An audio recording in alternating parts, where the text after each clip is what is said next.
Females and jump training or plyometrics, you've probably seen the following video. What is the most efficient way for a woman older than 50 to train for the maximum health span and lifespan benefits? Dr. Stacy Sims and Huberman are talking about some very important information, highly researched information, but there is some people on the internet that are not liking what she's saying. 10 minutes, 3 times a week, jump training. So this isn't your landing softly in our knees. This is like impact in the skeletal system. Over the course of 4 months of this type of training, people have gone from being osteopenic to normal bone density. So jump training, heavy resistance training, and sprint interval training. So there are some videos on social media of individuals saying this is absolutely inappropriate, believing that the majority of the population cannot handle high impact landing.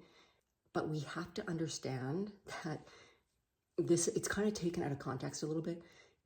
She is giving highly researched info. It is fact.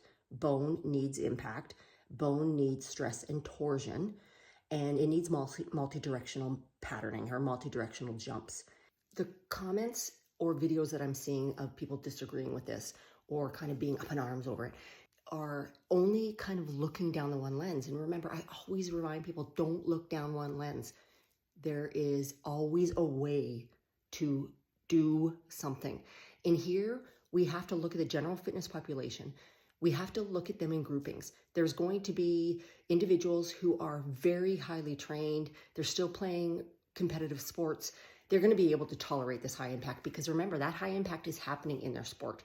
There's also the individuals that are just training for health. And this is really kind of where we are leaning to. So these individuals that are training for health, they've got their gym memberships, they are just trying to stay healthy for life. This is where they have to find jump strategies that are going to work for them. There's so many different ways to do this. There's so many progression levels, but it comes down to working with smart people. It comes down to working with trainers or strength coaches that know what the fuck they're doing. And then there is the population of individuals who do nothing. They are not active. And those individuals obviously aren't going to start there. They're not going to do high impact landing. They're not going to do plyometric patterning that she's talking about. There's ways to introduce them into patterns that are going to require a faster neuromuscular message, getting them to do levels of progressions of jump patterns that for the most